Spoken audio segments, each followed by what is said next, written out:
Muy bien, chicos, vamos a iniciar con nuestra sesión de meditación.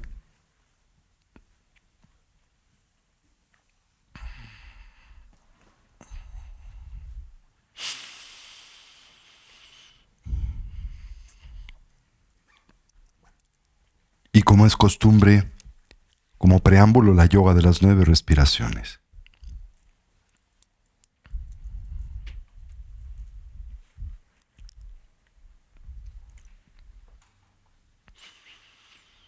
Para la misma nos ponemos derechitos, nuestra espalda erguida y nuestra cabeza en equilibrio o balance.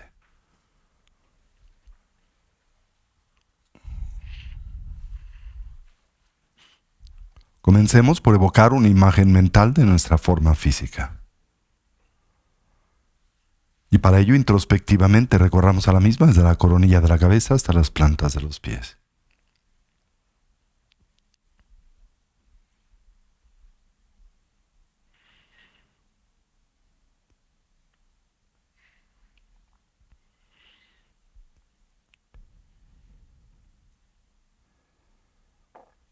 Imaginemos cómo ésta se transforma en una silueta luminosa y translúcida ausente de sustancialidad, con la forma y la postura de los 7 puntos comúnmente asociada al Buda Vairochana. En nuestro medio surge el eje primario del sistema de energía sutil constituido por el canal central, el Avaduti, así como por los 2 canales adyacentes, el masculino Rasana y el femenino Lalana. Al primero lo imaginamos o concebimos como una espiga luminosa de color azul profundo, no más gruesa que el dedo meñique de la mano, como un tallo hueco de bambú. Recordamos, parte inicia su travesía desde ese punto conocido como la apertura de Brahma, ordinariamente localizado 8 dedos por detrás de la línea original del cabello, donde el mismo se abre y extiende como un cono embudo o la punta de un mosquetón.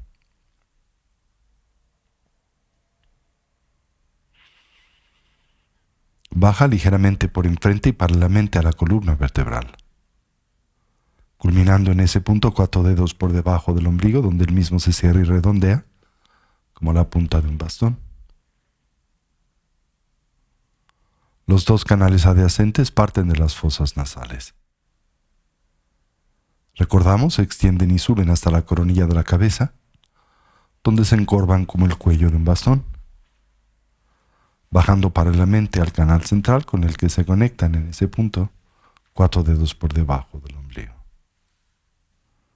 El canal masculino de color blanco, a la derecha del canal central, para los hombres,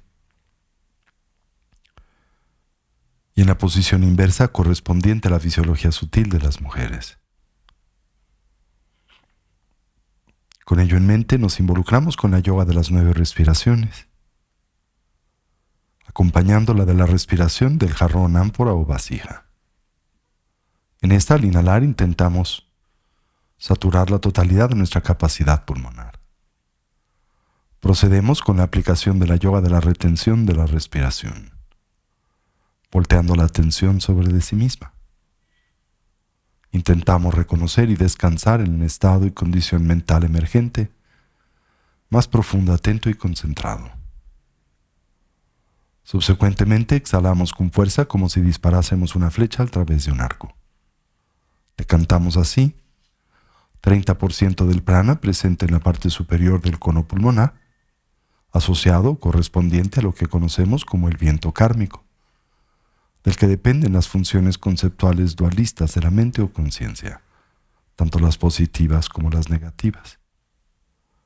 Intentamos, de la misma manera, fortalecer al viento de sabiduría, el Yeshe-Lum, que desde el momento de la concepción hasta la transición del morir reside en el medio del canal central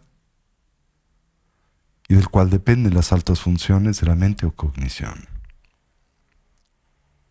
Hacemos esto 3 veces para el canal masculino, trabajando con su particular energía, de color blanco.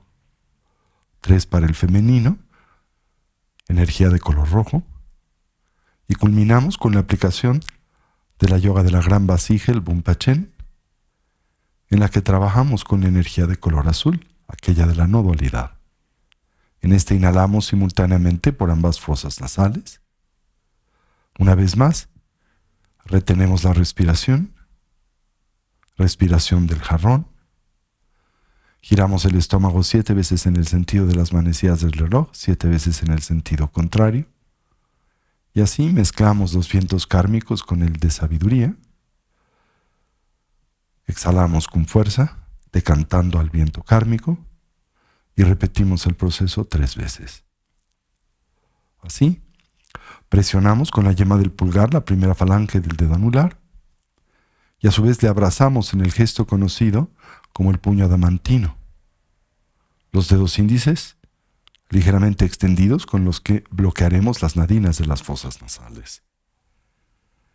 Y con esta instrucción procedamos con la yoga de las 9 respiraciones.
Transitemos a la meditación de estabilidad, la práctica de la recolección del respirar.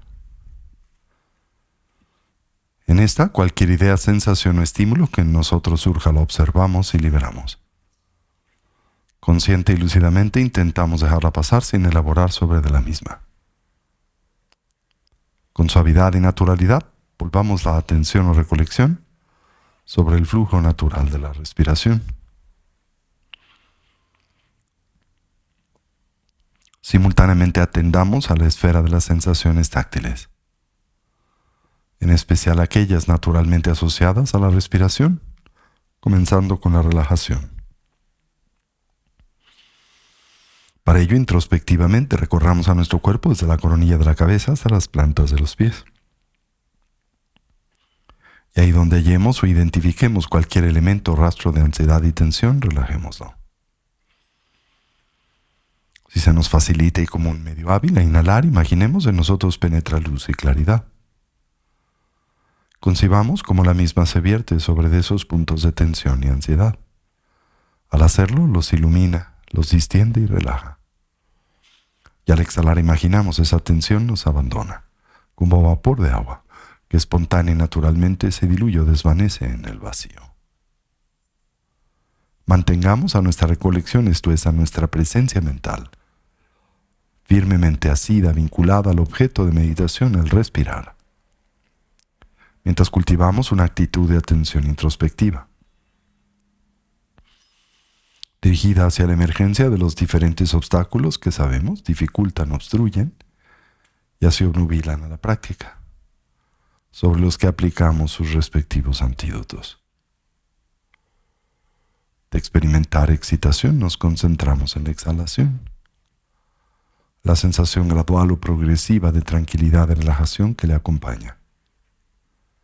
Y de vernos expuestos a la lasitud, la pérdida de claridad, el hundimiento mental, el sopor o el sueño. Nos concentramos en la inhalación. Lo hacemos en la viveza y alerta, en la claridad mental que ésta propicia.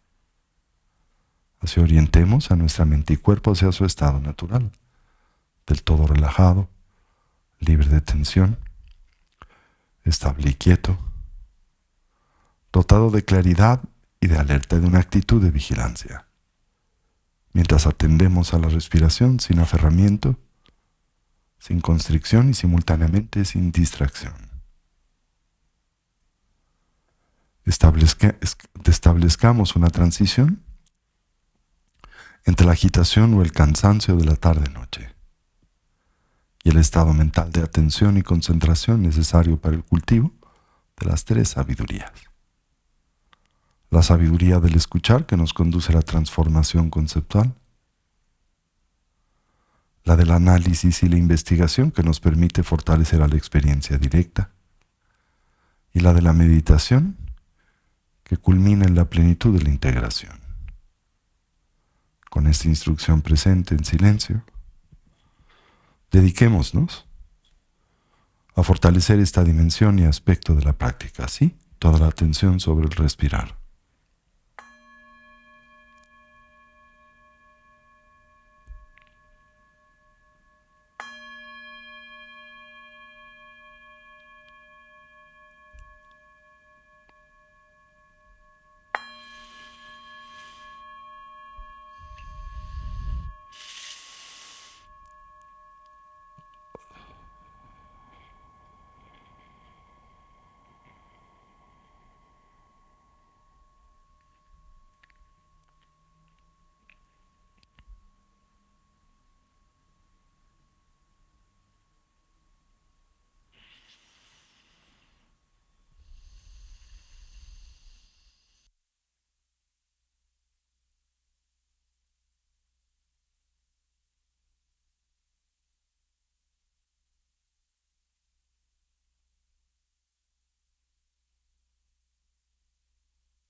Fortalezcamos la estabilidad, por la que comprendemos ese estado y condición mental profundamente imbuido, saturado de la continua presencia de la atención.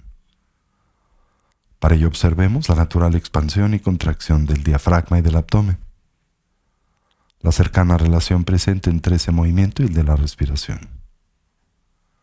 A inhalar observemos si el ciclo es largo o corto, si es profundo o superficial, haciendo lo mismo con la exhalación, mientras simultáneamente atendemos a la mera sensación de contacto de nuestro cuerpo con su asiento. De experimentar excitación nos concentramos en la exhalación y de ser presas de la lasitud, la inhalación.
Finalmente acentuemos a la viveza alerta y claridad de la atención. Para ello observemos el ingreso y salida del aliento por la punta de las narices o el labio superior.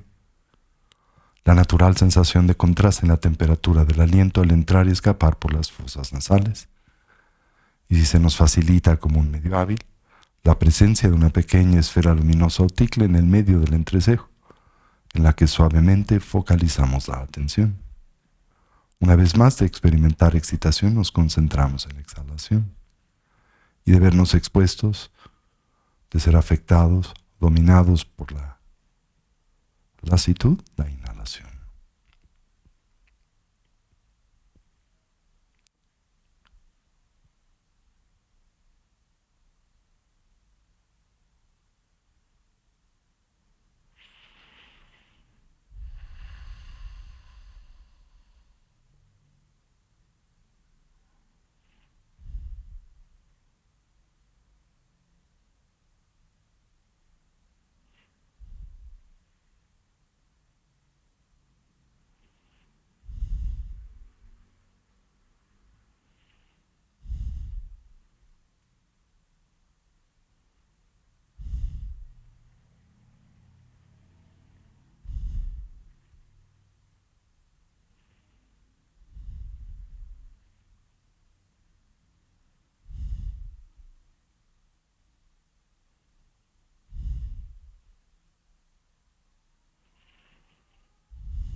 Finalmente acentuemos a la viveza, alerta y claridad de la atención y de ahí transitemos a la meditación discursiva. Reconozcamos en la misma un natural complemento a la práctica de la estabilidad. Y así evoquemos a los 4 pensamientos que orientan y motivan a nuestra mente hacia el despertar. Comencemos por lo preciado de la vida humana. Reconozcamos su rareza, en realidad lo complejo y difícil que es obtener y asegurarla. Su necesaria condición de ocio y oportunidad, siempre enraizada en las 8 libertades y las 10 riquezas, tanto las personales como las circunstanciales.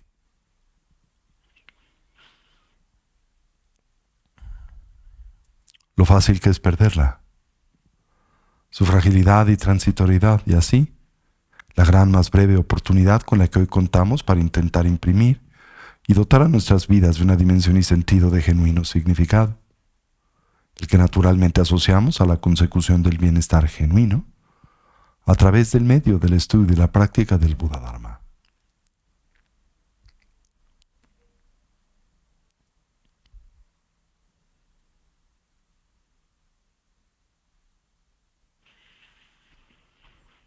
Atendamos a la muerte y la impermanencia.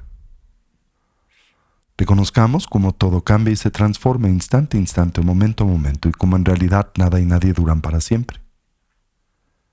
En especial, señalemos a nuestra propia condición mortal como la única variable del todo certera, segura en la vida, es la de la transitoriedad, y que en realidad desconocemos cómo, en qué condición y cuándo es que la misma se exprese o manifieste podría ser hoy. Con base en ello, intentemos pensar o reflexionar en torno a lo que debiese ser genuinamente importante, prioritario, significativo en nuestras vidas. Aquello que pueda brindar o aportarnos bienestar, paz y felicidad duradera. Contrastemos a la misma con su impostor, el mero placer hedónico, el sensorialmente condicionado, siempre y por definición temporal y relativo. Así, por lo que concierne a nuestra meta ulterior, finalmente inconsecuente.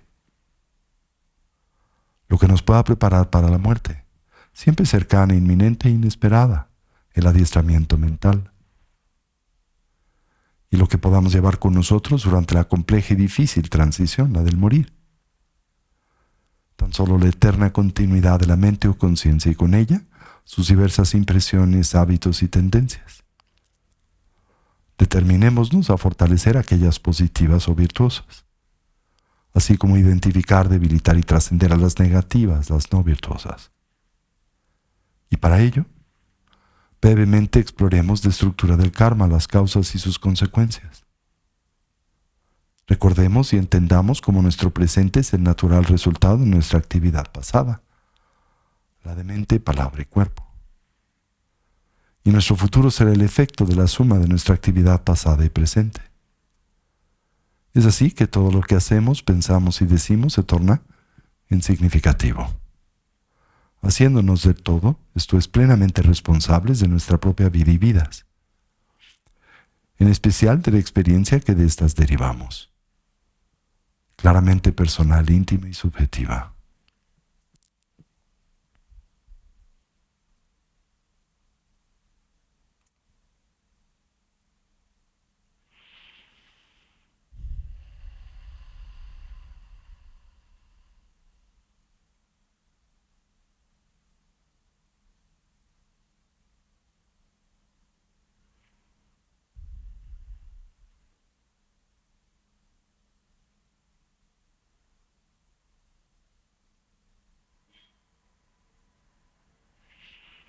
Finalmente acentuemos a las limitaciones propias de la existencia cíclica, de la vida condicionada, por la matriz de la ignorancia, el aferramiento, el apego y la aversión. Como en esta todos los seres sufren, como experimentan y transitan por un sinnúmero de dificultades, conflictos y problemas, de la misma manera que nosotros.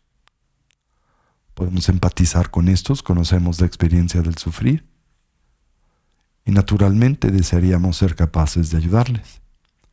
Mas reconocemos nuestras limitaciones presentes para hacer y lograr esto, y es con ello en mente que volteamos nuestra atención en la dirección del refugio, y que nos determinamos a establecer una orientación auténticamente positiva y segura en la vida, la que simbolizamos a través de la triple joya. Así, tomamos refugio en el Buda.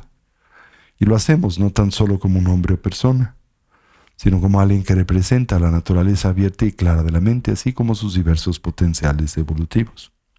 Tomamos refugio en el Dharma, como un compromiso para poner en práctica las instrucciones de vida, desarrollo y cultivo que el Buda nos dio o aportó. Tomamos refugio en la Sangha, la comunidad compuesta primariamente por aquellos genuinamente avanzados en el sendero, naturalmente los despiertos, los Budas, los liberados a los que llamamos Arhats, los héroes o Bodhisattvas. Central, más simbólica e indirectamente, la comunidad de amigos y amigas que en el camino nos inspiran y ayudan. Y la figura del Ama, el vínculo con el Dharma y el punto en donde estas cualidades coinciden y se hacen a nosotros presentes. Y así afirmamos: Lamala Kyabsun Chio, Sanjela Kyabsun Chio, Chula Kyabsun Chio, Genduna Kyabsun Chio, Lamala Kyabsun Chio, Sanjela Kyabsun Chio, Chula Kyabsun Chio, Genduna Kyabsun Chio. Transitemos a la meditación de vacuidad. El preámbulo y preparación para abordar la mecánica contemplativa que es propia del Sendero del Diamante. Imaginemos cómo todo lo que nos rodea gradualmente se diluye o desvanece en el vacío, comenzando por este espacio, la gran ciudad de México,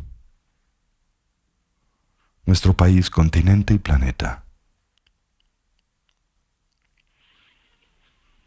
El universo con sus infinitos mundos. Y nuestro cuerpo referente físico, con base en el cual comúnmente edificamos nuestro sentido de identidad personal. Todo ello se diluye o desvanece en el vacío. Lo único que permanece es la expresión primaria de la conciencia, su mera claridad y darse cuenta, su luminosidad y cognoscencia. Descansemos por un momento en esta dimensión de la conciencia desnuda por un momento, en un estado y condición libre de elaboración.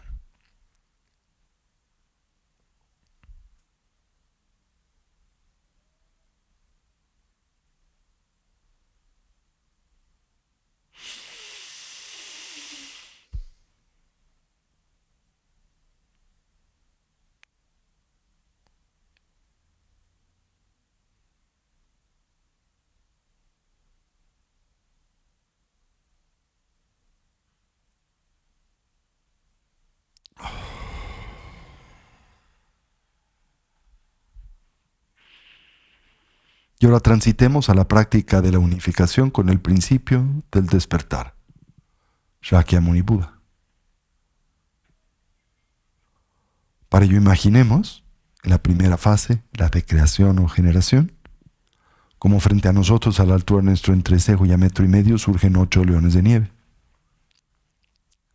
Dispuestos en un cuadrángulo, recordamos, representan la valentía, el arrojo, la osadía, que en el sendero y camino espiritual son por naturaleza indispensables. Sobre sus lomos emerge un trono dorado y encollado que representa la realeza, la natural dignidad del estado lúcido y despierto de la mente. Sobre la misma aparece una flor de loto blanca y luminosa de 8 pétalos abiertas, simbólica de nuestra naturaleza búdica, sobre la que se corporiza un disco lunar y solar en forma de cojines, que simbolizan tanto la red de cualidades positivas como la de la sabiduría profunda, esto es, las dos acumulaciones. Y sobre estos gradualmente se manifiesta la figura de Shakyamuni Buda, radiante, luminoso y translúcido, presente más ausente de sustancialidad, la síntesis entre la apariencia y vacuidad.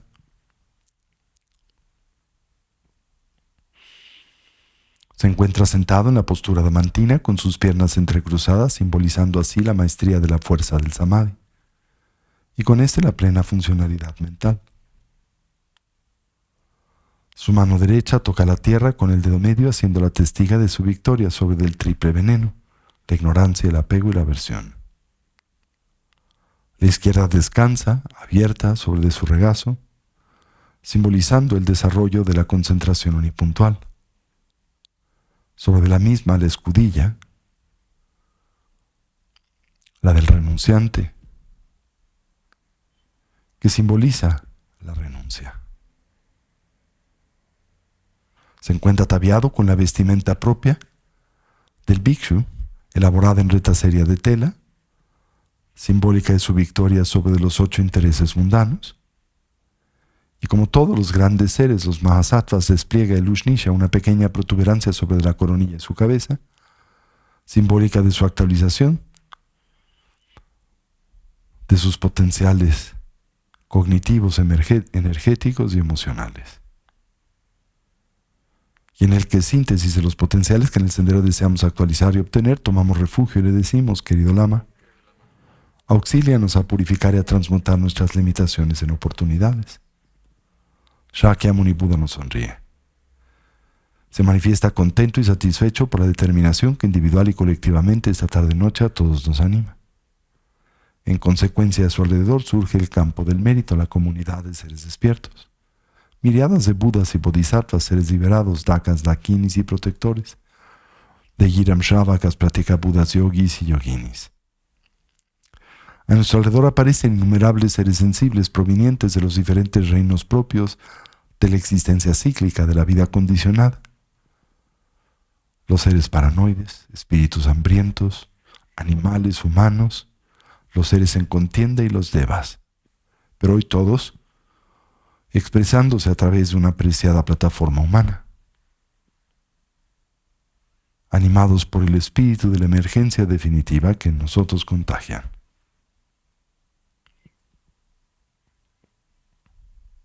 Y ahora transitamos hacia la recepción de los 4 empoderamientos. De la frente y coronilla de Shakyamuni Buda surge un halo de luminosidad de color blanco radiante, el cual simboliza o representa la energía de la transformación física del cuerpo adamantino de todos los Budas. Gira velozmente en el sentido de las manecillas del reloj y en su centro aparece la sílaba de vibración primaria.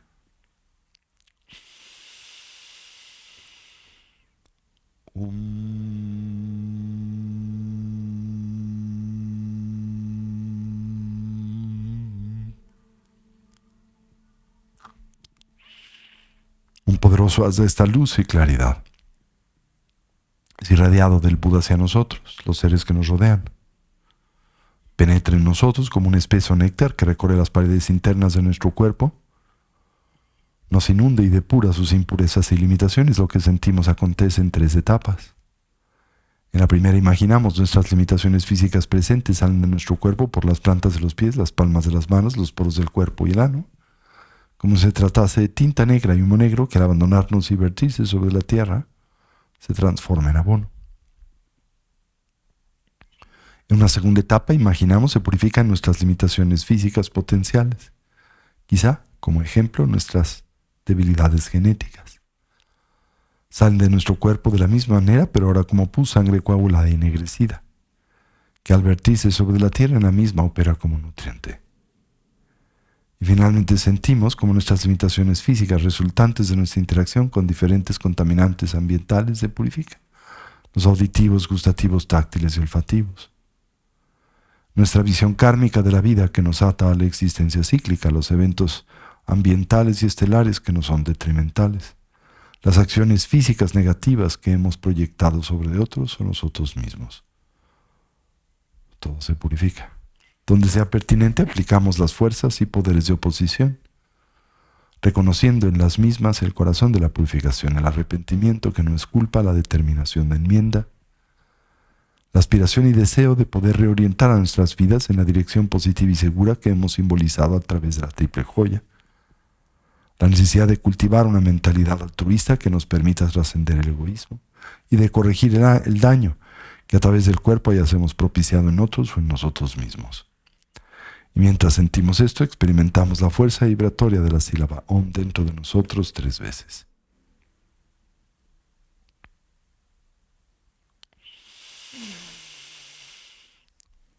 Om.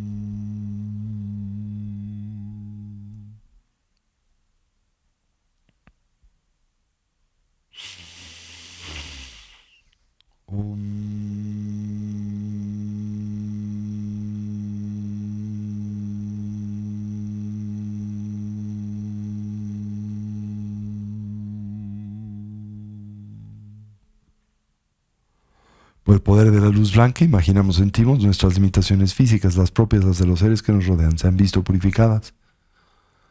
Y ahora, como nuestros cuerpos irradian esta luz y claridad a todas las direcciones en cuya sensación descansamos por momento en un estado y condición libre de elaboración.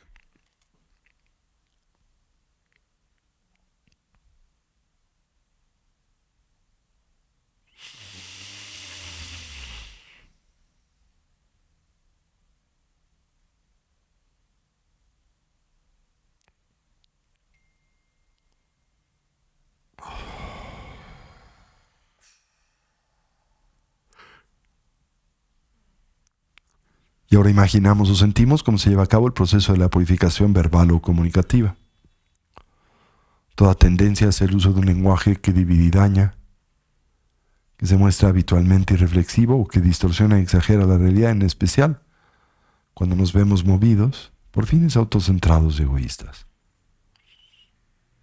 El néctar de purificación continúa vertiéndose sobre de nosotros, nos inunda, desde las plantas de los pies hasta la coronilla de la cabeza.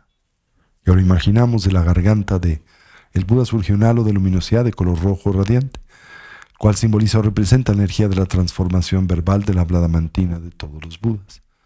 Gira velozmente en el sentido de las manecillas del reloj y en su centro aparece la sílaba y vibración primaria.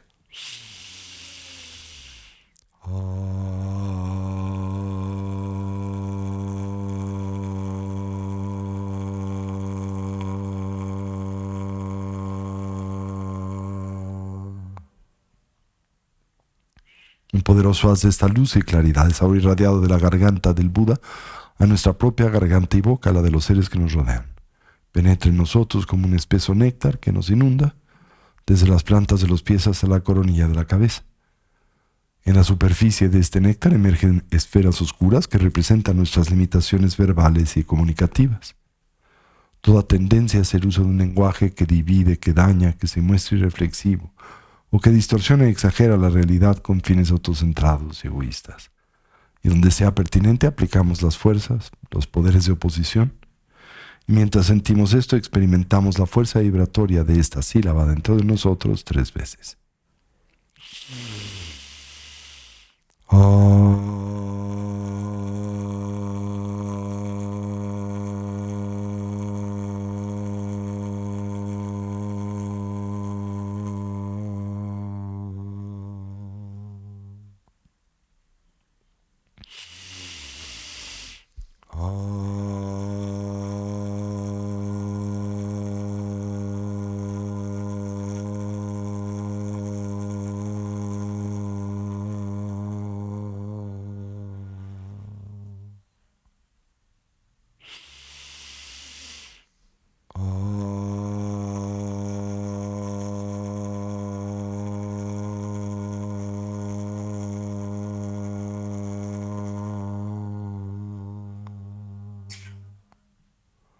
Por el poder de la luz roja, imaginamos, sentimos nuestras limitaciones verbales, las propias, las de los seres que nos rodean, se han visto purificadas.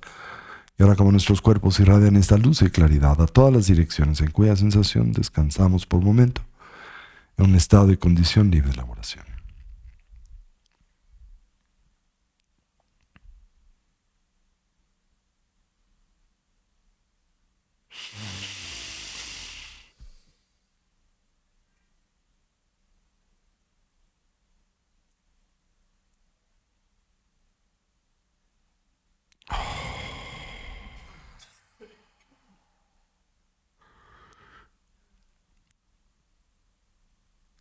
Ahora imaginamos o sentimos como del área de la garganta del Buda surge del área del pecho del Buda surge un halo de luminosidad de color azul radiante, cual simboliza o representa la energía de la transformación mental y emocional de la cognición adamantina de todos los Budas. Gira velozmente en el sentido de las manecillas del reloj y en su centro aparece la sílaba de vibración primaria.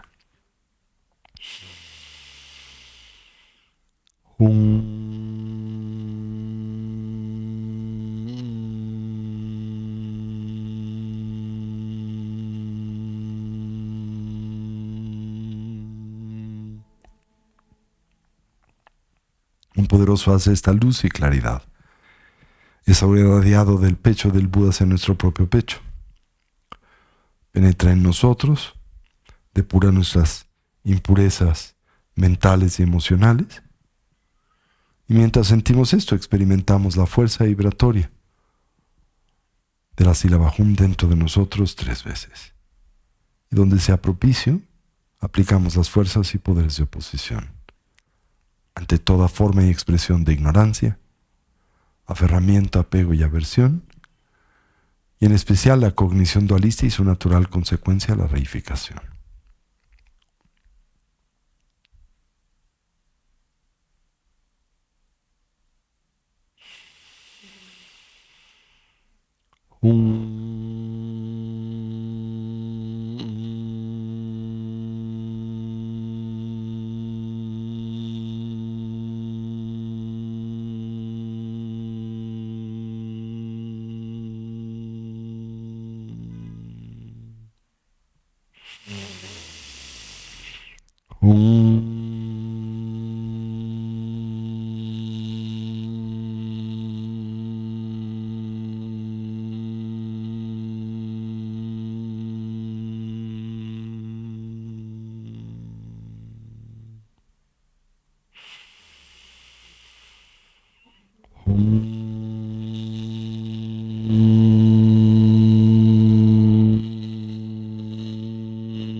Y ahora imaginamos cómo se lleva a cabo el proceso de la purificación simultánea.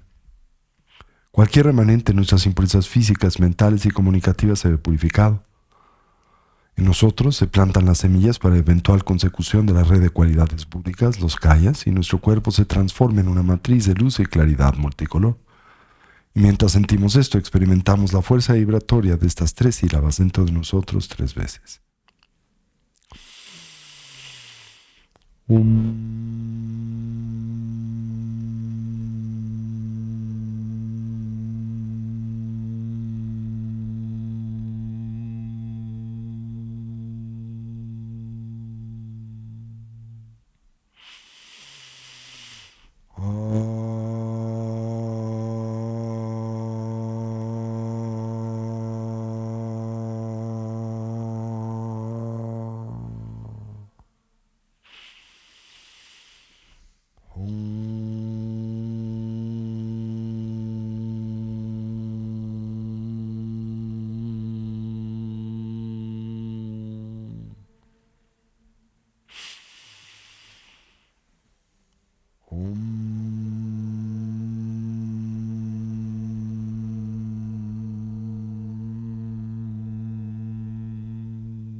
Y ahora imaginamos como todas nuestras limitaciones físicas, mentales, comunicativas, las propias, las de los seres que nos rodean, se han visto purificadas, y como nuestros cuerpos irradian esta luz y claridad multicolor a todas las direcciones, en cuya sensación descansamos por un momento en un estado y condición libre de elaboración.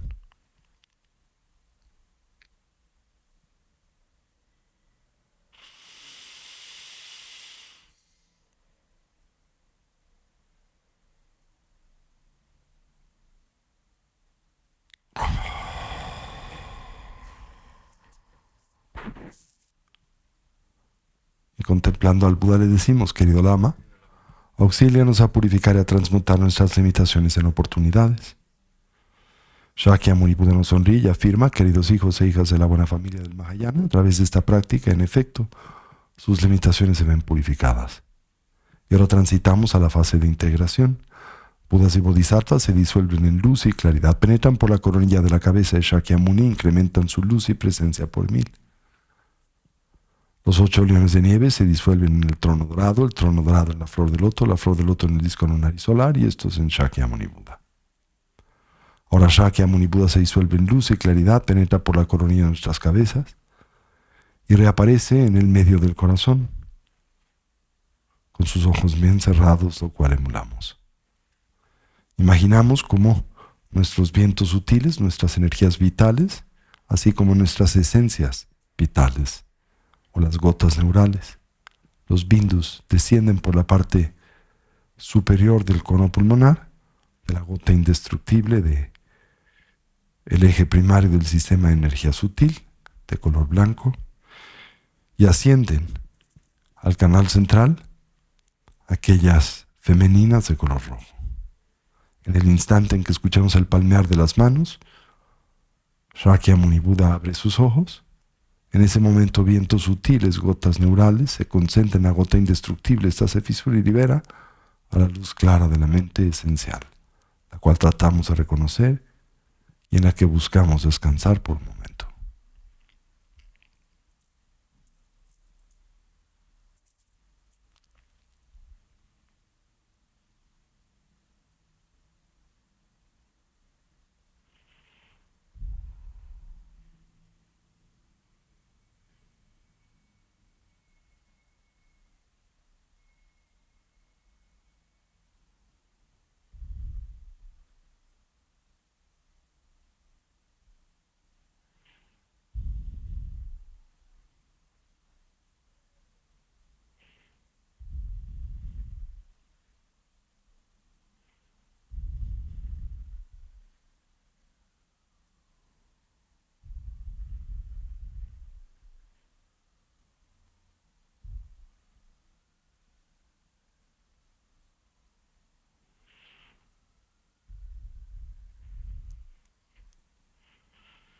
Ojos bien cerrados. Al escuchar el palmear de las manos, vientos sutiles, gotas neurales, penetran en la gota indestructible, se fisura y libera la luz clara de la mente. Intentamos reconocer y descansar en la misma en un estado y condición libre de elaboración.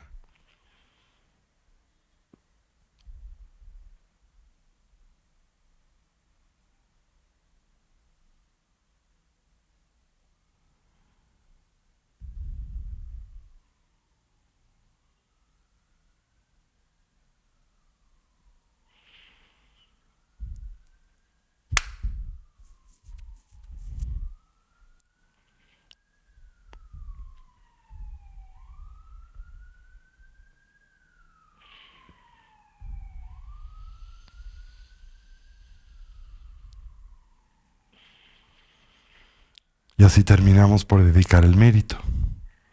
Deseamos cualquier potencial positivo que a través de este medio ya hemos desarrollado o cultivado, que sirva y sea de beneficio a todos los seres.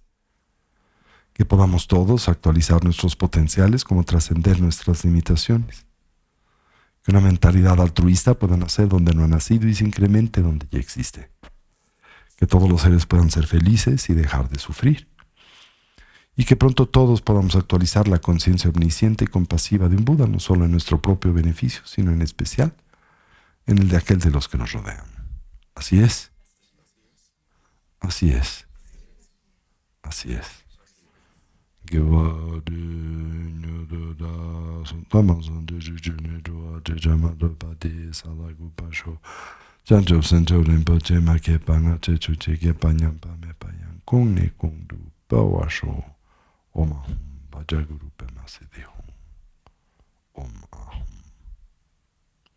Muy bien.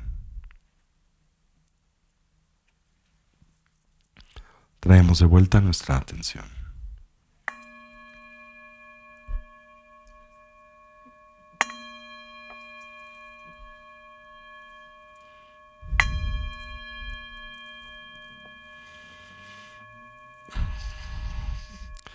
Bien, con Leandro estuvieron viendo, o con Dani estuvieron viendo el texto de Transformar la felicidad adversidad en el camino. No, ese lo dio Leandro el jueves. Ok, y lo terminaron. Pero esto es al jueves, ¿no? Sí. Ok. ¿Con ella qué estuvieron viendo? ¿O en dónde se quedaron? Reforzando la práctica de la atención sobre el espacio en la mente. Ajá. Practicábamos mucho ejercicios con los ojos abiertos. Ok. Y profundizó más en eso. Es lo que yo recuerdo. Ok, perfecto.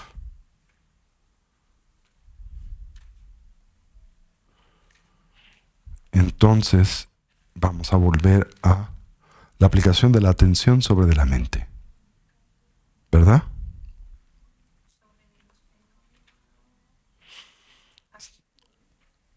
Sí. Vamos a ver. Uh-huh.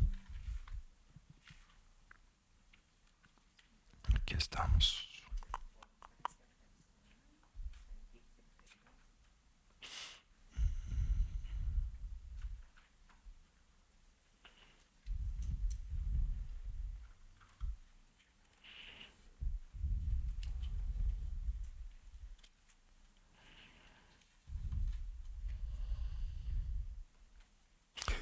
Completamos, me parece, nuestra revisión de las 6 aflicciones primarias, ¿no? Okay. Y ahora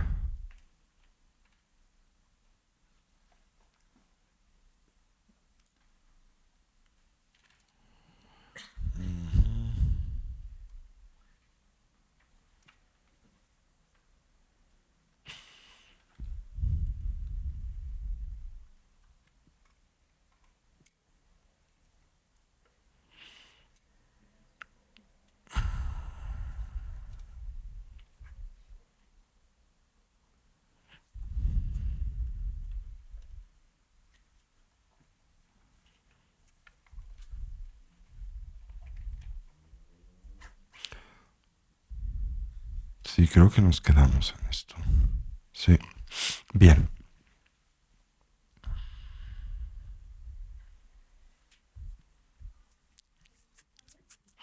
Estábamos hablamos acerca del apego, la ira, el enojo y la arrogancia la trocamos también, ¿no? Exacto. Las 7 tipos de arrogancia. Eso lo vimos, ¿no? Nos quedamos entonces en el cuarto, la ignorancia. Exacto, ese es. Muy bien. Bueno, entonces estamos hablando acerca de este factor mental aflictivo que designamos como la ignorancia. Recordarán que la palabra ignorancia en el contexto de la filosofía budista tiene un significado muy particular, específico. Naturalmente se le atribuye una dimensión de, significado diferente a aquella que a esa palabra nosotros le aportamos en el léxico y en el contexto de nuestra cultura y vida ordinaria y cotidiana. La palabra que se utiliza en la lengua sánscrita para precisamente comunicar este concepto es marrikpa, mientras que la palabra que se utiliza, en la lengua sánscrita es avidya, mientras que la palabra que se utiliza en el contexto de la lengua tibetana para referirse a la ignorancia es marrikpa. ¿Sí? Bien, primero, la palabra avidya Literalmente, ¿qué quiere decir? Este vocablo está compuesto de dos elementos. Vidya, que en la lengua sánscrita se refiere a la función y proceso de la percepción y cognición, el darse cuenta. A, que es una partícula de negación. Por lo tanto, y naturalmente, avidya se refiere a una inhabilidad o el atrofiamiento de la facultad de la cognición. Esto es el darse cuenta. Eso es lo que en términos generales se comprende por ignorancia.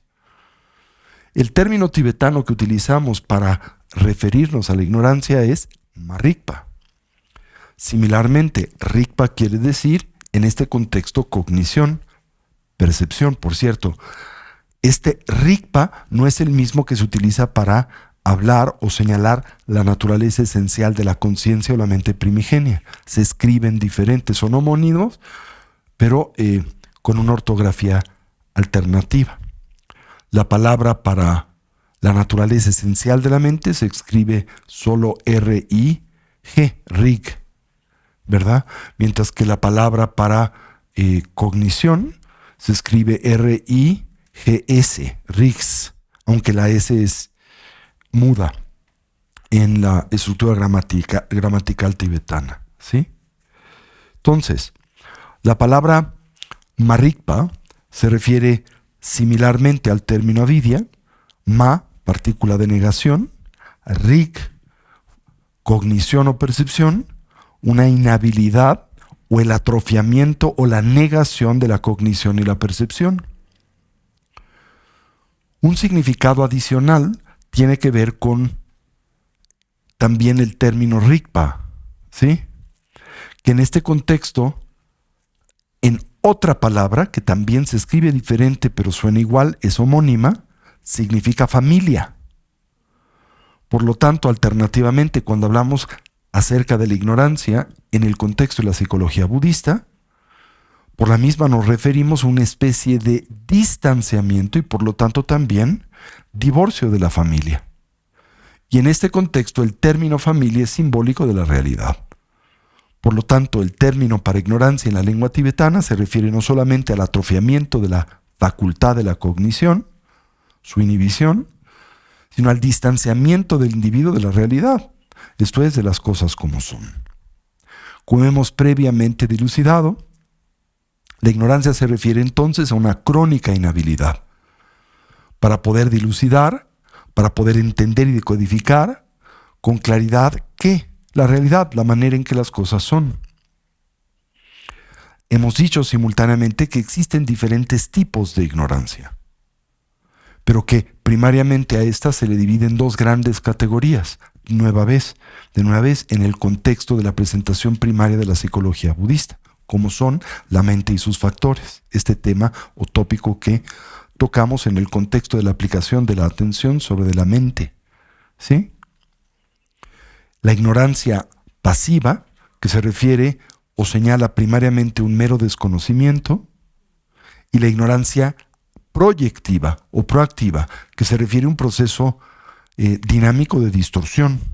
Son diferentes porque en uno simplemente no hay darse cuenta. En el segundo hay un darse cuenta, pero una distorsión activa que inhibe o tergiversa aquello que nosotros percibimos. La ignorancia pasiva, por ejemplo, se referirá a inhabilidad para atender la condición transitoria de los fenómenos, para atender simultáneamente su condición compuesta, para atender su condición dependiente, para atender su ausencia de identidad intrínseca o de una especie de esencia substancial, y la inhabilidad para entender la ausencia de cualidades sustanciales en toda variedad de fenómeno y apariencia. Eso es la ignorancia pasiva. Pero nosotros sufrimos simultáneamente de una mucho más grave y destructiva, que es la proyectiva. En esta, no solo se ignora, por ejemplo, la naturaleza dinámica de las cosas, sino sobre las mismas se proyecta una expectativa y demanda de permanencia. No solo se ignora la naturaleza compuesta de los fenómenos, sino sobre los mismos se proyecta como también una demanda y expectativa, una existencia unitaria. No solo se ignora la ausencia de identidad intrínseca de las cosas, sino se les proyecta tal. No solamente se ignora la ausencia de cualidades sustanciales presentes en el mundo fenoménico, sino que nosotros simultáneamente, de forma habitual e inconsciente, proyectamos estas cualidades sustanciales, primariamente categorías como lo que son positivo, negativo y neutro, sobre los fenómenos que tampoco intrínsecamente les corresponden. Porque finalmente estos elementos emergen, lo hacen al mundo de la experiencia, pero en dependencia de condiciones y circunstancias. ¿Verdad? Son categorías que se estructuran en dependencia del proceso de la subjetividad. Bien, esto es entonces y en general lo que entendemos por ignorancia. ¿Sí? Bien, ahora,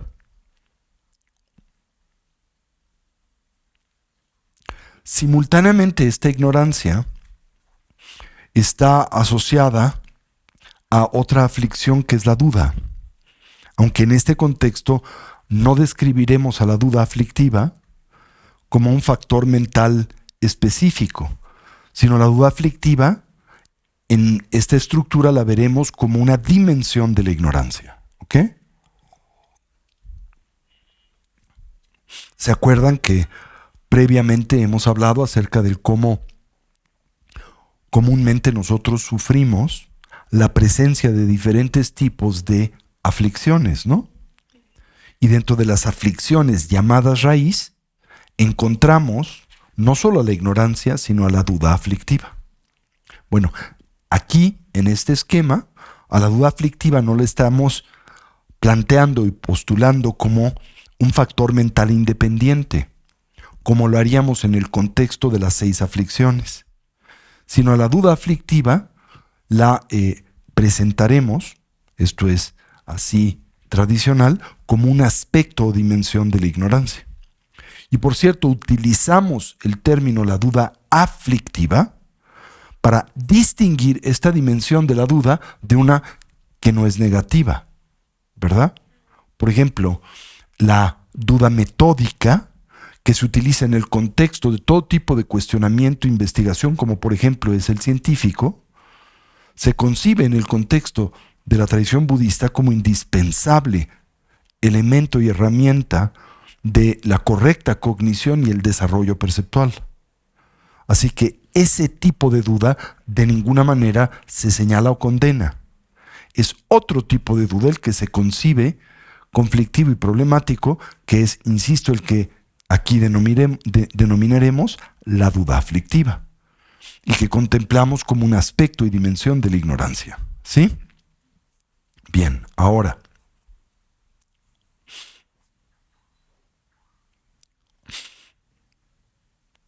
la duda aflictiva es un factor mental, una función de la cognición, que se dice sirve como obstáculo al desarrollo espiritual. Porque se dice, es un tipo de conciencia que si bien establece diferentes tipos de razonamientos, es incapaz de establecer un entendimiento claro en torno a ciertos elementos y principios que se plantean y consideran centrales en el sendero y camino que conduce al despertar, como lo son ¿cuáles? Las 4 nobles verdades, la ley del karma, la causa y el efecto, la triple joya y el potencial del despertar o la iluminación. La duda aflictiva se refiere entonces a ese factor de la percepción que, dominado por la ignorancia, primariamente niega o ignora del todo estos elementos centrales del camino, del sendero que conduce al despertar. Ignora a las 4 nobles verdades, la realidad del sufrimiento, su causa cesación y el camino que conduce a su cesación. Ignora la ley del karma y sus características y principios primarios elementales, ignora simultáneamente como refugio a la triple joya, Buda, Dharma y Sangha, y finalmente ignora o niega, ¿verdad?, el potencial del despertar y la iluminación. ¿Sí? Se dice dentro de la tradición budista, lo cual es claro y evidente, que de no poder trascender la influencia de este factor mental, la duda aflictiva, el individuo experimentará una estructural inhibición para su desarrollo evolutivo. Por lo tanto, la duda aflictiva tiene que contrarrestarse. ¿Y con qué creen que se contrarresta la duda aflictiva? ¿Con el cultivo de qué otro factor mental? ¿Cuál es su antídoto? La sabiduría. ¿Sí? Que en este contexto pretende explorar y analizar estos principios elementales. La sabiduría que señala y aprende las 4 nobles verdades, la sabiduría que señala y aprende la estructura de la causalidad moral, el karma, la sabiduría que confía en la triple joya como un objeto de refugio, y la sabiduría que manifiesta absoluta certeza en torno al el potencial y posibilidad de la purificación de la mente, la conciencia, la palabra, el cuerpo, para poder a través de ese medio arribar y reclamar el despertar. ¿Sí? ¿Se entendió eso? Muy bien. Después es importante analizar, quinto, el punto de vista de lo que denominamos las colecciones transitorias. ¿Sí? Las colecciones transitorias. Y se refiere esto a un factor mental que aprende como inherente a un yo, naturalmente a un mío. Se dice es un tipo de sabiduría aflictiva. Bueno, primero, sabiduría porque en común con esta lo que pretende es activamente aprender a un objeto. Pero aquí se le llama una sabiduría aflictiva porque su objeto, el que aprende, es un yo inherente. Y ese yo inherente no existe. Y opera como la fuente, base y detonante de todas nuestras distintas aflicciones mentales y emocionales. La razón por la que le llamamos o señalamos como la visión de las colecciones transitorias es que fundamentalmente proyecta esta noción de un yo sustancial sobre del cuerpo, sobre las sensaciones, sobre las percepciones, sobre la actividad formativa y sobre la conciencia. Esto es, los 5 agregados o los 5 skandhas. Y esos 5 agregados o skandhas son o se definen como una colección de ¿qué? De componentes transitorios y temporantes. Por lo tanto, esta visión de esta visión de la colección transitoria se refiere precisamente a esta tendencia a imputar a un yo sustancial sobre los 5 agregados. ¿Sí? Ahora, no olviden, no me canso de señalar y repetirlo, desde la perspectiva de la tradición budista, ¿la sabiduría niega la existencia del yo? No. Lo que niega es la existencia de un yo particular. ¿Cuál? El que se abraza y concibe dotado de identidad intrínseca. El que se abraza y concibe existente a manera sustancial, autónomo, permanente e independiente.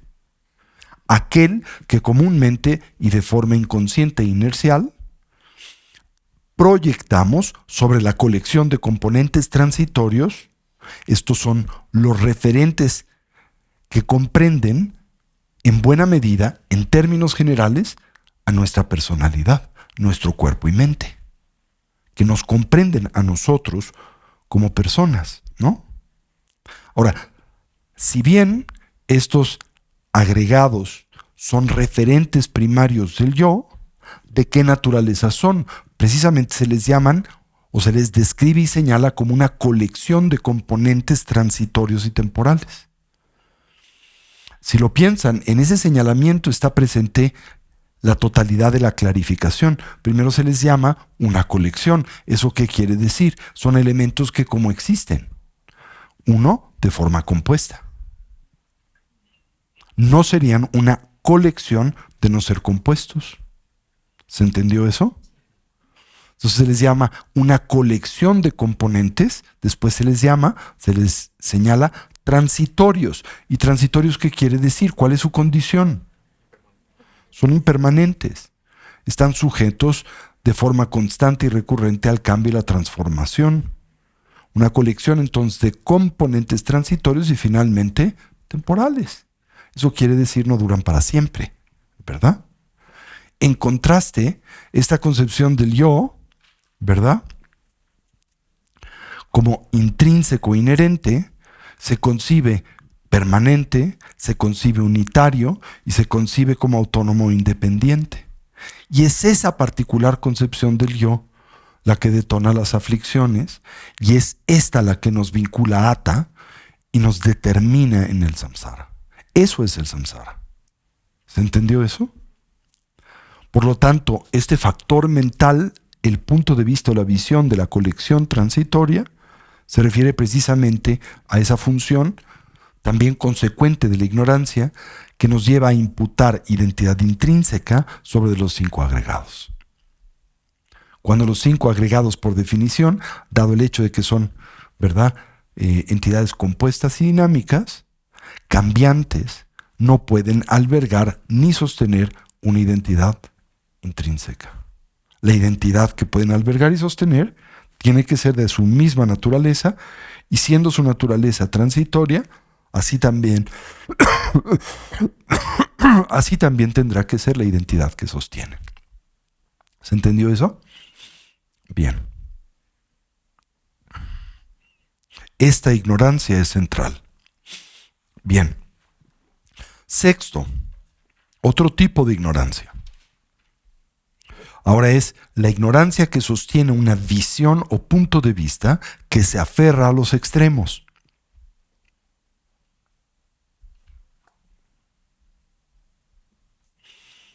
¿Cuáles son los extremos a los que la cognición comúnmente se ve expuesta?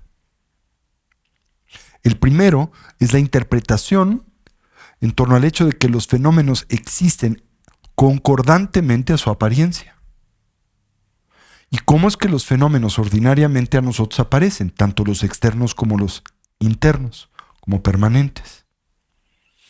¿Cómo es que aparecen como unitarios? ¿Cómo es que aparecen como independientes? ¿Cómo es que aparecen como autónomos? ¿Cómo es que aparecen como si estuvieran dotados de realidad objetiva y por tanto identidad intrínseca? ¿Y qué parecen manifestar? Cualidades sustanciales en sí mismos, que les son naturales, positivas, negativas y neutras.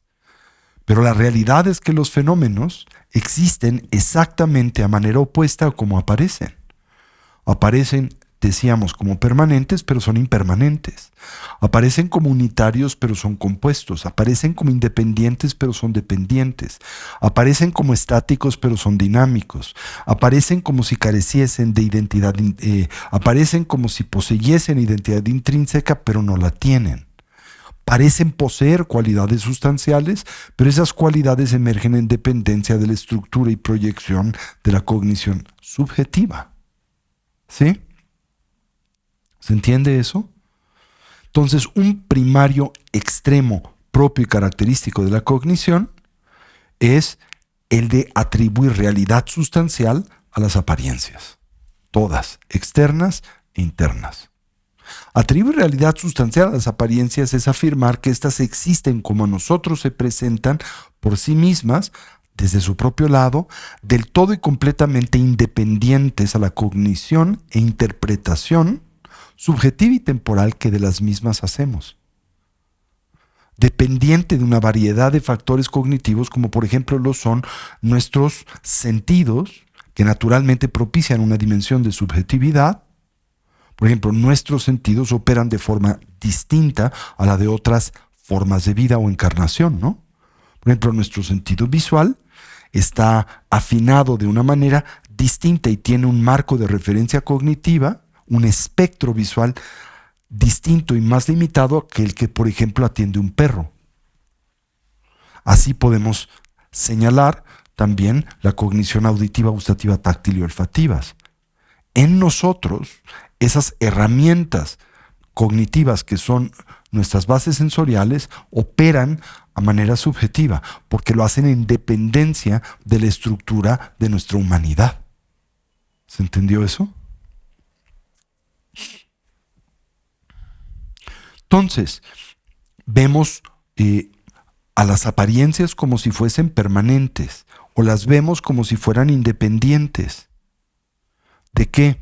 De partes, condiciones y circunstancias, y la propia cognición e imputación mental que sobre las mismas proyectamos.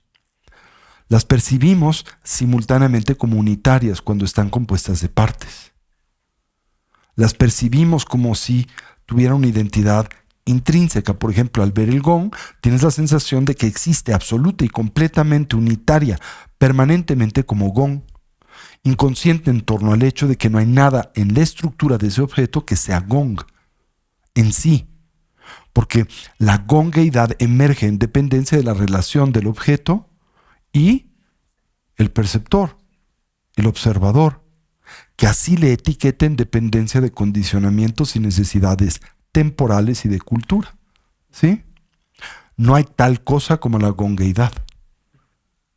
El gong no tiene gongueidad. Y porque el gong no existe por sí mismo como gong, pues tampoco podemos, por ejemplo, afirmar que el gong es bello. Como tampoco podemos afirmar que en sí mismo es feo. Porque lo feo o lo bello que atribuimos a ese objeto es una etiqueta subjetiva que emerge en dependencia de la designación conceptual. Y sin embargo, en nuestra cognición ordinaria, fundimos esa proyección en el objeto y realmente pensamos que éste así existe y la posee. Por tanto, nos relacionamos con él mismo con apego o aversión. Y sabemos que el resultado de esa relación es la aflictividad. ¿Se entendió eso? Bueno, es un extremo, la percepción de la permanencia. Pero también hay otra percepción extrema. Y esa percepción extrema, curiosamente, es consecuente de una correcta ruta de desarrollo cognitivo que en un momento determinado se desvía. Dicho de otra manera, ibas muy bien y por alguna razón a la mitad del camino te desviaste.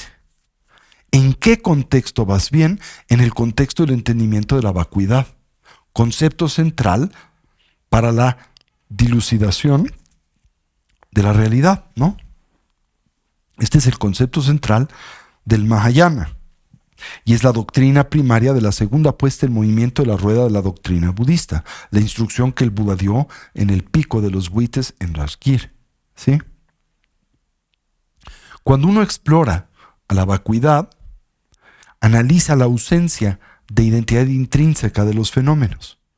Analiza simultáneamente el hecho de que estos no existen como ordinaria y subjetivamente a nosotros aparecen. Analiza el hecho de que todo fenómeno existe vacío, por ejemplo, de permanencia, de autonomía e independencia y simultáneamente de realidad objetiva. ¿No es cierto? Pero en ese punto podemos desviarnos, esto es, vernos presa de una profunda desviación, una profunda, hay una palabra, distorsión o como cuando te destanteas, cuando te mareas, cuando... No, hay otra palabra, se me va. Es desorientación, esa es la palabra.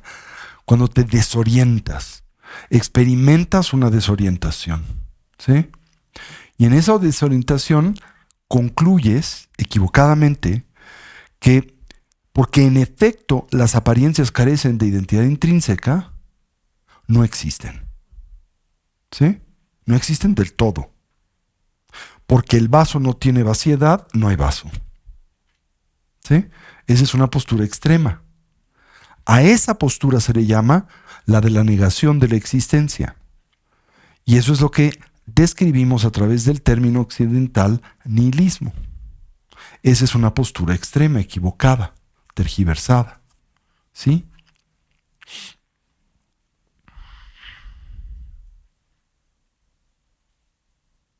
También la noción de que, porque, por ejemplo,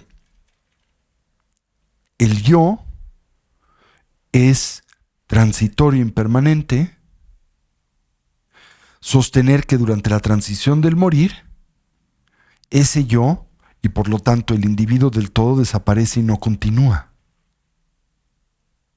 Eso es incorrecto, porque lo que no continúa después de la muerte es aquello que nunca existió durante la transición del vivir, un yo sustancial. Pero si lo piensan, ese yo sustancial no es que existiera y después desaparece, nunca existió. Por lo tanto, no puede desaparecer, no puede tener continuidad porque nunca tuvo realidad objetiva. Pero un yo transitorio, cambiante y dependiente, que en efecto existe, no desaparece. Continúa tras la transición del morir. Pero continúa de esa forma. Lo es siempre transitorio y temporal. Cambia, muta y se transforma momento a momento. Nunca deja de existir de esa manera, porque esa es su condición fundacional. ¿Sí? Bien, esto es el punto de vista de sostener los extremos, otro aspecto de la confusión y la ignorancia. El extremo del sustancialismo, la noción de que los fenómenos existen como a nosotros aparecen, dotados de realidad objetiva, por sí mismos desde su propio lado, a manera permanente y unitaria, o la noción consecuente de una extrema interpretación tergiversada, desorientada de la vacuidad, que porque los fenómenos, en efecto, evidencian no tener identidad intrínseca, se concluye no existen del todo. Es como afirmar, porque yo no tengo una intrínseca identidad de maestro, no puedo ser maestro absolutamente. ¿Sí? Esto es falso. En efecto, no tengo una identidad intrínseca de maestro, lo cual quiere decir que no soy absoluta, completa, permanente e independiente maestro. Pero ¿qué tipo de maestro sí soy y puedo ser y cómo puedo ejercer esa función? De forma temporal, relativa y dependiente. ¿Sí? Eso es importante. Después está séptimo, la creencia en lo que describiríamos como las supremas visiones equivocadas. ¿Sí? Y esta, ¿verdad?, creencia en la suprema, los supremos puntos de vista equivocados, este tipo de sabiduría aflictiva se enfoca en uno de tres puntos de vista. ¿Sí?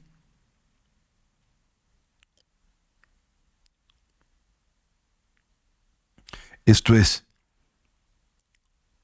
la noción de que los skandhas o los agregados tienen identidad intrínseca. La noción de que el yo reside en uno o en todos estos, la colección de los mismos. Es un punto de vista equivocado. La noción, dos, de que todos los fenómenos son permanentes y tienen realidad objetiva. O la noción de que no existen del todo. Esa es la creencia en estos supremos puntos de vista equivocados. Octavo, otro aspecto de la confusión. La creencia en torno a la supremacía de una ética equivocada o tergiversada y una conducta religiosa también distorsionada. ¿Sí? Bien, Esto es la creencia de que, por ejemplo, varias prácticas espirituales equivocadas pueden producir un buen resultado, ¿sí? Por ejemplo, en la tradición, en algunas escuelas y sectas hasta la fecha, pero antiguamente del cristianismo, se practicaba la mortificación corporal, como por ejemplo lo es la autoflagelación, ¿sí? En donde con punzones especiales y instrumentos bastante tétricos te golpeabas y te descarnabas, ¿verdad? Todo para castigar primariamente tus sentidos y para castigar tu deseo, tu concupiscencia y así, que se contemplaba en el contexto de pues la doctrina cristiana como un pecado, ¿sí? Y se veía como algo negativo que tenías que erradicar y suprimir. Pero como es imposible del todo erradicar y suprimir al deseo, pues culminaba en este tipo de prácticas extremas de automortificación. Eso es un tipo de espiritualidad tergiversada. Es una práctica espiritual, sí, pero una que no es conducente al desarrollo evolutivo y por supuesto tampoco al bienestar genuino. Todo lo contrario, ¿sí? El suicidio. Hay algunas prácticas espirituales que conciben la salvación asociada al tomar tu propia vida. Hay varias sectas que han hecho esto recientemente. ¿Se acuerdan de esta secta del portal celestial, Heaven's Gate? Hace algunos años, ¿no? En donde su líder, que era un cuate loco pero muy carismático, llevó a todos los miembros de la secta a suicidarse colectivamente cuando pasaba el cometa, un cometa, no recuerdo cuál, no el Halley, era otro, no me acuerdo cuál era. Era un cometa que decían era una nave extraterrestre y él les plantea a sus seguidores que para poderse montar en la misma, como abordarla, tenían que suicidarse, separar su espíritu del cuerpo, justo cuando iba pasando este cometa, y abordar a este como una nave espacial. Bueno, eso es una práctica espiritual absoluta y completamente tergiversada y destructiva, que no conduce a nada bueno, ¿verdad? Porque además desde la perspectiva de la tradición budista, el suicidio, el tomar la propia vida, es visto como algo especialmente negativo y detrimental, ¿no? ¿Sí? Por ejemplo, nada más, antes de continuar, en muchas partes del mundo, en Asia, en América, etcétera, se contempla que el sacrificio de los animales es una práctica espiritual válida. Y desde la perspectiva budista, por supuesto que sacrificar animales, eso es una de las prácticas que el Buda señaló como del todo negativas, se señala o se condena como supremamente negativa, porque implica tomar la vida, implica matar, ¿no? Ulises. En este caso muy famoso de la inmolación de este monje en Vietnam. Bueno, ahí es difícil, es complejo, porque en términos generales, especialmente ahora, los últimos años que, como saben, se ha popularizado en la comunidad tibetana la práctica de la autoinmolación, y se han autoinmolado en los últimos como 6, 7 años más de, creo que 180 a 190 personas, como un medio para reclamar a el Estado chino su política de ocupación en Tibet, ¿no? El Dalai Lama, como cabeza en buena medida del budismo tibetano, ha instado a los tibetanos a no llevar a cabo ese tipo de práctica extrema, y en términos generales ha señalado que no es algo positivo, ¿no? Pero habiendo dicho eso, depende del contexto. ¿Por qué es alguien como estos, o este famoso monje vietnamita, ¿cómo se llamaba? Ut Phuc o algo así, no recuerdo. Este famoso monje vietnamita, por cierto, del monasterio de Thich Nhat Hanh, ¿sí? que se suicidó, se autoinmoló como protesta para la guerra de Vietnam. Ahí, ¿por qué harías algo así? Piensa. ¿Por qué abordas una estrategia extrema como la autoinmolación? ¿Por qué? ¿Qué te lleva a autoinmolarte en una condición de esa naturaleza? ¿Has tratado qué? Todo. Y nada ha funcionado. ¿Verdad? Has intentado todo tipo de protestas, has intentado todo tipo, por ejemplo, de manifestación y no ha producido mejoría para ti y para tu comunidad. Y por lo tanto optas por una estrategia extrema, que es el sacrificio de tu propia vida, para tratar a través de ese medio llamar la atención de la comunidad internacional, dado el acto extrema que es el de, por ejemplo, la inmolación, la autoinmolación, ¿no? Entonces, la mentalidad que te lleva a hacer eso, ¿cuál es? Sí, pero ¿por qué haces un acto así? Alguien, en ese contexto en particular, ¿sí? No estoy hablando de todos, pero este contexto en particular, ¿cuál es la mentalidad que lleva? ¿Por qué sacrificas tu vida? ¿Para qué? Para llamar la atención, para aliviar una condición que afecta desfavorablemente a toda una comunidad. Ante el hecho de que has intentado toda variedad de estrategias sin éxito. Por lo tanto, la mentalidad, ¿cuál es? Esa mentalidad es una mentalidad altruista. Porque tú estás sacrificando lo más valioso que tienes, que posees, que es tu propia vida, y estás sacrificando tu vida en beneficio de los demás. Ni siquiera sabes si tendrás éxito. Pero es un sacrificio supremo que estás haciendo en beneficio de otros, no para chingarte a otros. ¿Sí? Ni siquiera estos que se autoinmolan lo hacen para perjudicar a los chinos. Lo hacen simplemente para llamar la atención como un acto extremo en torno a lo que acontece en su comunidad, ¿no? Entonces depende. Pero, por ejemplo, todo este proceso o concepto de sacrificar animales o hasta seres humanos, como por ejemplo en el mundo mesoamericano se sacrificaban seres humanos con el propósito de ofrendar la energía vital a los dioses para ganar su favor y que estos propiciaran la continuidad de un ciclo vital, o para que continuaran favoreciendo elementos indispensables para la sustentabilidad de la comunidad, como por ejemplo es la lluvia y el agua,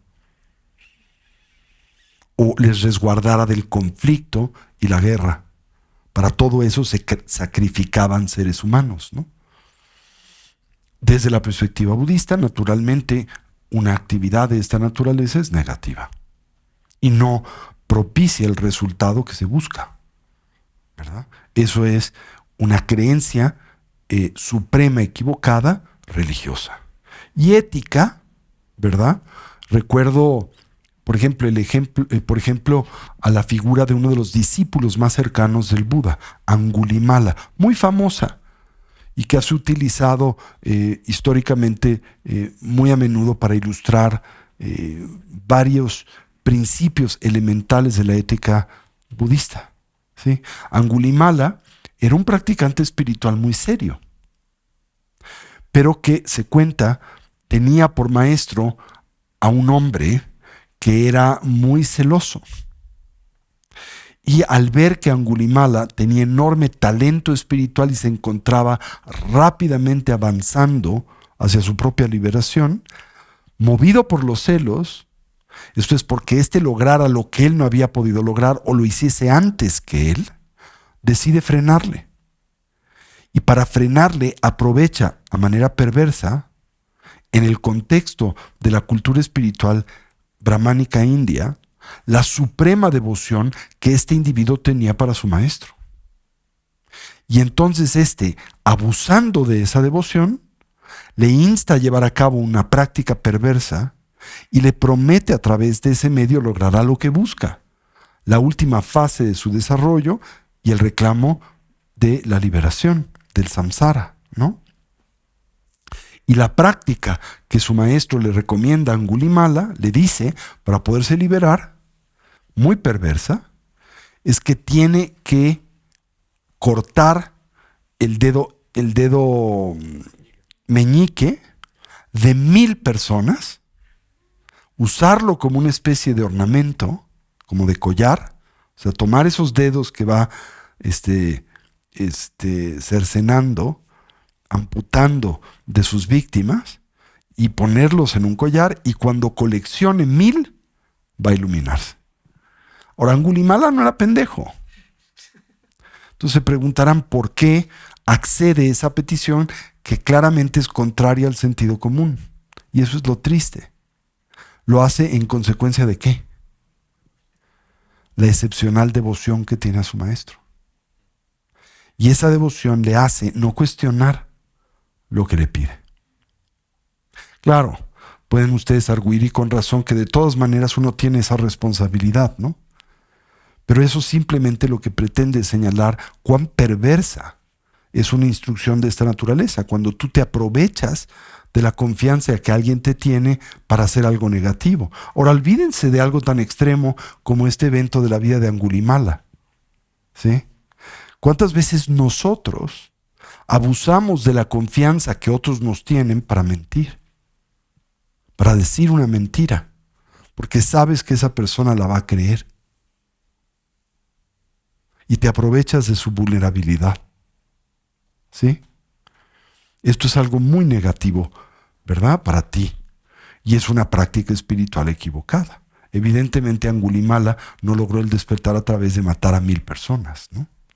Y eso le costó un enorme trabajo, porque cuando finalmente se topó con el Buda y finalmente entendió la perversión de esa actividad, tuvo que purificar todo ese karma. Y eso le condujo a renacer en los infiernos por un tiempo. ¿Sí? Entonces ese tipo de actividades éticas equivocadas, pues son una forma de ignorancia. ¿Sí? Muy bien.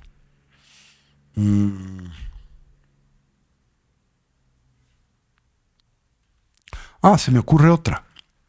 Muy perversa también. Pero muy popular especialmente en Medio Oriente. ¿Cómo le llaman?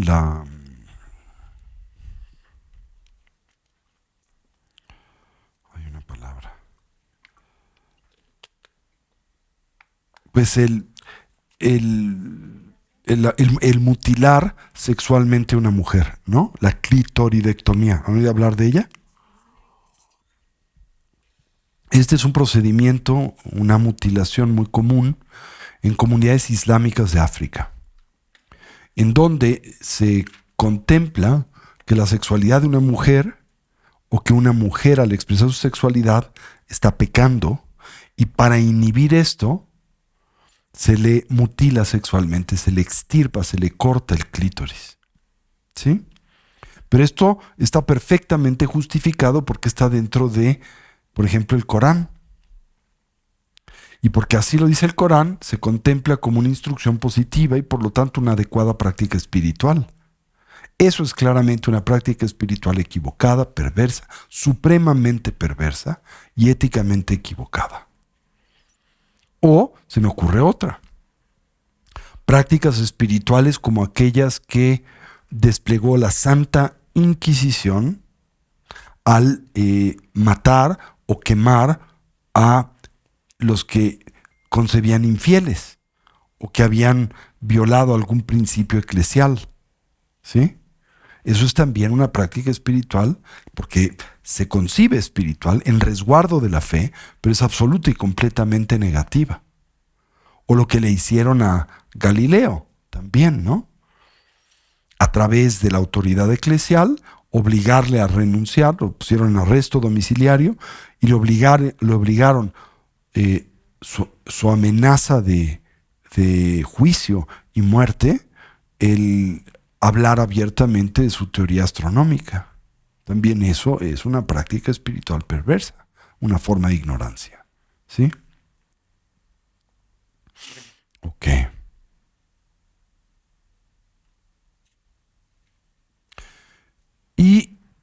décimo, por último, las visiones equivocadas de la realidad. ¿Sí? Lo que llamamos visiones equivocadas de la realidad. ¿Sí? Visiones equivocadas de la realidad, en esencia, se refiere a afirmar como existente lo que no existe. Lo que de hecho, ¿verdad?, no existe. O afirmar como no existente lo que de hecho existe. Y bueno, de nuevo, se enfatizan elementos como la ley del karma, vidas pasadas y futuras, esto es la eterna continuidad de la mente,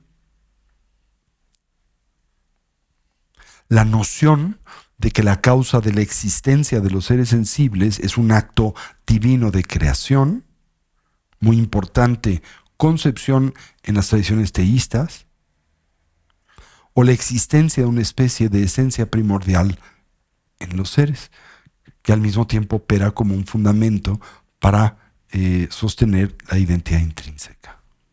¿Sí? Estas son entonces las 10 aflicciones primarias, ¿no? ¿Se entendió eso? Ajá.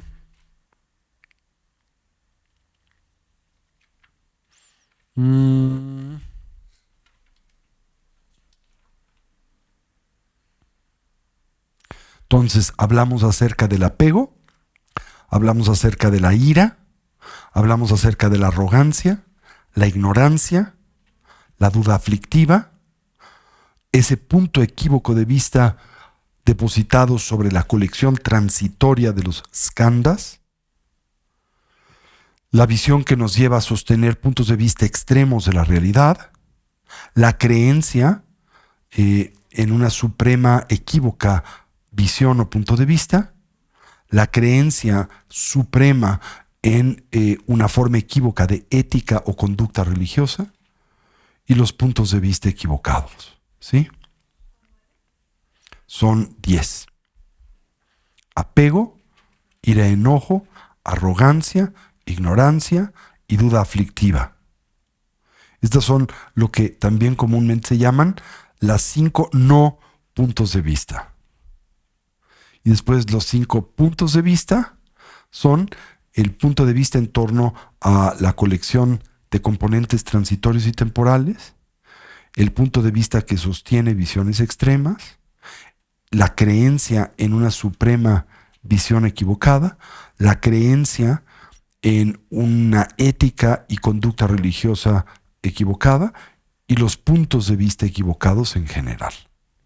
Son 10. ¿Sí? Estas son las 10 aflicciones primarias. ¿Ok? Y luego vienen, acorde a esta estructura de Lorrick, las 20 aflicciones secundarias. ¿Ok? ¿Cuáles son las 20 aflicciones secundarias? La agresión o la beligerancia, la vengatividad, la negación o el esconder. ¿Sí?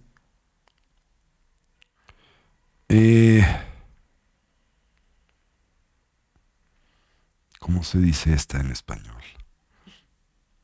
¿Cómo es en inglés? No sé, en tibetano es drupi, pero estoy pensando cómo traducirlo. ¿Qué palabra hay en español para esto? Es un tipo de enojo que induce a las aflicciones secundarias de la agresión y la... Como eso es el resentimiento. Bravo, el resentimiento. El resentimiento.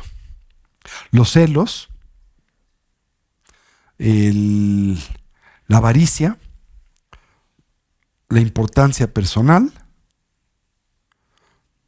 la simulación, la arrogancia,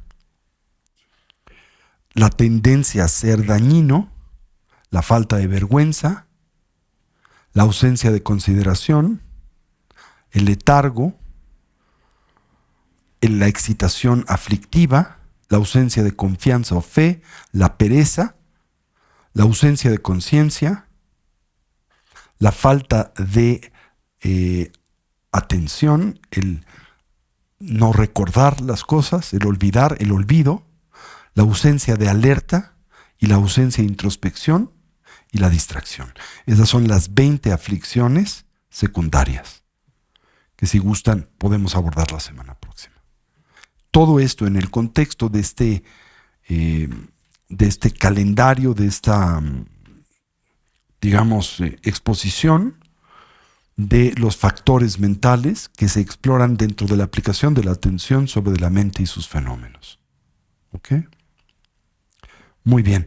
Les recuerdo, este fin de semana voy a estar impartiendo el último de los cursos básicos que doy en el año, en pos de la felicidad genuina. Es el portal de ingreso al programa formativo de Casa Tibet, por si conocen a alguien que sientan puede del mismo beneficiarse. El otro fin de semana, el subsecuente, no este, sino el siguiente, voy a estar en Guatemala impartiendo un retiro en torno a las 37 prácticas de los bodhisattvas. Y después, en el mes de septiembre, va a estar con nosotros Gerardo Abud, nos visita, también maestro budista argentino, y va a dar un ciclo de conferencias en la Ciudad de México. Los puntos clave de la meditación de la gran perfección del Dzogchen acorde a Mipam Rinpoche. ¿Sí? Esto va a ser el sábado 28 y domingo 29 de septiembre. Va a estar visitando nuestra comunidad de Monterrey, Guadalajara y León, y ahí dando diferentes programas. En Monterrey, la aspiración del Mahamudra, un comentario al famoso texto del tercer Karmapa Ranjun Dorje. Los 4 sílabas del Mahamudra de Kumpan Sherab Gyatso, en Guadalajara, y las canciones a la budeidad basado en los 4 dharmas de Gampopa en León, ¿sí? Pero en México, 28 y 29 de septiembre, los puntos clave de la meditación de la gran perfección acorde a la instrucción de Mipam Rinpoche, uno de los grandes maestros tibetanos del siglo XVIII. Muy bien, pues muchísimas gracias.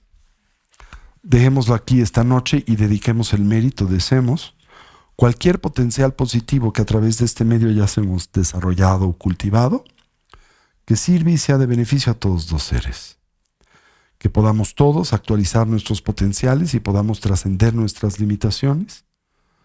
Que una mentalidad altruista pueda nacer donde no ha nacido y se incremente donde ya existe.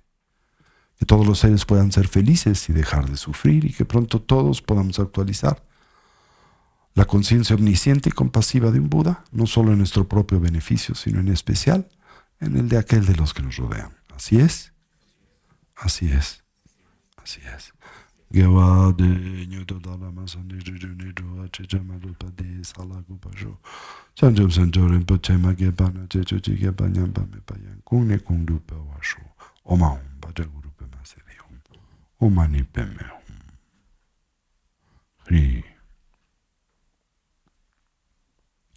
Saben, este fin de semana estuvimos de retiro concentrados en la práctica de mente de diamante, Vajrasattva. No olviden que para poder participar en el retiro de POA este fin de año, hay prerequisitos, y esos prerequisitos son el completar cierta cantidad de repeticiones de el mantra de 100 sílabas de Vajrasattva en el contexto del estado de generación de la práctica, y el mantra de Amitabha también en el contexto de su práctica, de su sadhana, de su sistema de meditación. Muy sucinto, ¿ok? Que hemos presentado. 10,000 de cada uno. Así que estamos en agosto, falta septiembre, octubre y noviembre. ¿Sí? Todavía hay 3 meses para que le echen ganas en esos preparativos en casa. ¿Sí? Hagan como su calendario, organícense, vean cómo hacerlo. Claro, si previamente completaron ya esos preparativos, esas recitaciones, ahora simplemente las hacen cuanto puedan, pero ya no hay un número determinado. Pero si no lo han completado y es la primera vez que van a tomar la transmisión de la práctica del morir consciente, el POA, es muy importante que empiecen a prepararse. ¿Ok? Y no olviden, nadie sabe cuándo se va a morir. Eso puede suceder en cualquier momento y a cualquier persona. Y tener una herramienta como el POA es un alivio extraordinario. ¿Sí? Créanmelo, es una herramienta que cuando llegue ese momento nos libera de todo temor. ¿Sí? Bueno, pues muchísimas gracias y nos veremos la semana próxima.